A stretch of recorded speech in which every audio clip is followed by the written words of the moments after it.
Khyber Pakhtunkhwa police के investigation funds में बतदरीज कमी। पुलिस के तफ्तीशी फंड्स में गुज़िश्ता 3 सालों में मजमूई तौर पर 37 मिलियन रुपए की कमी हुई है। सूबाई असम्बली में रिपोर्ट जमा करा दी गई। इस बारे में जानते हैं डॉन न्यूज़ के नुमाइंदे आरिफ हयात से। आरिफ, क्या तफसीलात हैं?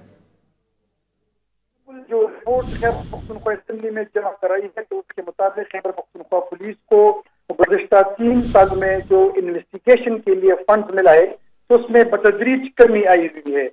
मजमूई तौर पर तफ्तीश के लिए मिलने वाले फंड में पुलिस को 33 मिलियन रुपए की कमी आई हुई है।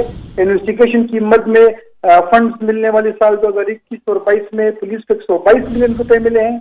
22 और 23 में पुलिस को 95 मिलियन रुपए मिले हैं, जबकि साल 2024 में पुलिस को इन्वेस्टिगेशन की मद में सबसे कम 85 मिलियन रुपए जो है तो वो मिले हैं। ये रिपोर्ट जमा कराई गई है खैबर पख्तूनख्वा असम्बली में, जिसमें वाज़ेह तौर पर ये इंकशाफ हुआ है। ये बताया गया है कि पुलिस को इन्वेस्टिगेशन की मद में 3 साल के दौरान मजमूई तौर पर 33 मिलियन रुपए कम दिए गए हैं और ये साल 2021 और 22 में 122 मिलियन थे, जबकि 2024 में ये 85 मिलियन रुपए तक आ गए हैं। इसमें कमी वाकई होगी। पुलिस ने सिर्फ फंड की कमी के हवाले से जो डिटेल्स हैं वो जमा किए हुए हैं बज़ाहिर, और इसमें कुछ नहीं बताया गया कि ये फंड क्यों इनको कम दिए गए हैं।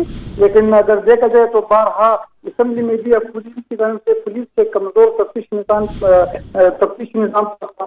जा रहे थे। पुलिस के निज़ाम की जो तफ्तीश के निज़ाम है उसमें कमजोरियां हैं और बाज़ औक़ात मजबूती और सही तरीके से सबूत की बुनियाद पर केसेस जो हैं तो वो नहीं बनाए जा रहे हैं। अगर यहाँ पर देखें फंड्स को तो फंड्स में मुसलसल 3 सालों से बतदरीज जो है तो वो कमी आई हुई है। 122 मिलियन से कम होकर 85 मिलियन रुपए हुकूमत की जानिब से पुलिस को तफ्तीशी फंड्स के लिए मिले हैं। जी।